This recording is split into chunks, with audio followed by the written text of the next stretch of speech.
Hey guys, this is going to be my first game review. I'm going to show you some retro games from my collection that I really love and I consider classics. I feel like we can all tell that gaming is moving away from art and community and more towards capitalism and microtransactions the last few years. And that's really impacted the industry and how we buy and experience games. So it's no surprise that retro gaming has been blown up as much as it has. And I just want to show you some games I like and hopefully you can find some enjoyment in them too. So the first game I'm going to review is going to be the PS2 port of Half-Life 1, developed by Gearbox Software. These are the same guys that ended up developing Borderlands, and they did a pretty damn good job with this port. It runs amazing. It's a Valve classic, the same people that made Half-Life 2 and Portal and CSGO, and they're just a legendary game studio that completely changed the industry. And I'm going to go over some reasons why I think this is the best first-person shooter for the PS2, and that it's an incredible underrated gem for this console that people don't know came out for it. So the game is just Half-Life 1. That's all it is, and that's why it's great. It's one of the best video games ever made. It's like this in-between stage between the boomer shooters of the old school like Doom and the new age FPS that came out in the early 2000s like Halo, where it has the fast-paced shooting and enemies and weapons of those old school shooters, but it has more of like the linear level design and environmental storytelling of Halo and Call of Duty and all the games that came after it, and it definitely inspired that.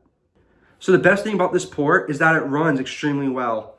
I would say it runs as good as like an Xbox 360 shooter. Has some loading screens, the frame rate's pretty consistent, nothing that like ruins your immersiveness of the game, and that's why it's super impressive, and I think it's the best first-person shooter on the PS2. It runs pretty solid. Nothing to really take you out of the game and keeps the action going throughout the whole experience. The enemy variety is great. There's so many different types of enemies to fight. Actually, more than the games that came after it, Half-Life 2 and the episodes. And the pacing is great. Each level flows really well. There's some solid environmental storytelling pieces of the game. And overall, it's just impressive they got this done. So some highlights that make this game a classic is all the different weapons they give you. Sometimes they fire multiple different types of rounds, so you can use strategies on how to fight different types of enemies. Different types of weapons and ammo affect different enemies, either better or worse. So you got to come up with that fast-paced strategy to defeat them in an efficient way. And they also keep you on your toes to different types of gameplay elements. So like sometimes you're platforming, sometimes you're fighting multiple enemies at once. You're trying to figure out what ammo beats them the best. And then they separate that once in a while with some puzzles you have to figure out and solve. So they always keep you on your toes and keeps the different gameplay elements fresh and fun. So my favorite missions from the game are questionable ethics, surface tension, and we've got hostiles. I feel like those are very engaging, fast-paced, lots of different types of enemies. You learn a lot of different types of gameplay elements in that, and I feel like that's the peak of the game. Later on, there's some missions I don't like. I think the community all agrees that the last few missions of Half-Life are kind of low points. I don't know. I think I read this online. I can't confirm it. I don't work for Valve or anything like that. But I heard that they were rushed a little bit at the end of the game towards Zen in the final mission. And you can definitely feel that as you're playing them. The level designs in the Zen world, they're not as fun. They change a little bit of the gameplay elements with the healing and some of the enemies that you fight. There's this one alien that you fight that's like floats in the air and shoots fireballs at you, and it's extremely difficult to hit, and it's not a lot of fun to play. And the bosses are just a little janky.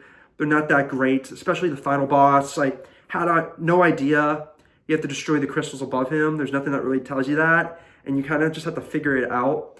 And I fought him way longer than I needed to, and he just keeps teleporting you. He teleports you away to like these other levels where you have to like figure out how to get back to him. And I just don't think he's that great of a final boss. The ending overall is kind of cool. It sets up the next game. But yeah, the highs and lows of the missions are definitely at polar ends there. Like 80% of the game is really peak on the level design though. And the game has some other features and modes as well. They have a co-op campaign mode called Decay, where you play as two separate characters that are not Gordon Freeman, and they help influence the story on that end as well. Never got to play it with a buddy yet. Hopefully I get to check it out. They also have a PvP mode where you can play with a friend on some maps, and that seems pretty cool. Hopefully I can get someone over and play it sometime, but just mainly focused on the main story on my playthrough. That being said, those modes are a little bit different and weird. With the limitations of this port, they can't show like the weapons in the field of view. So it kind of messes with the experience of the first person aspect of the game.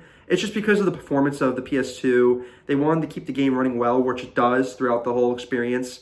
And in order to do that for the co-op modes, apparently they had to get rid of some of the weapons in the field of view. So you play in this like ultra first-person version with your buddies, and I don't really prefer that, but I haven't tried it, so I can't hate on it too much, but hopefully I can check it out someday.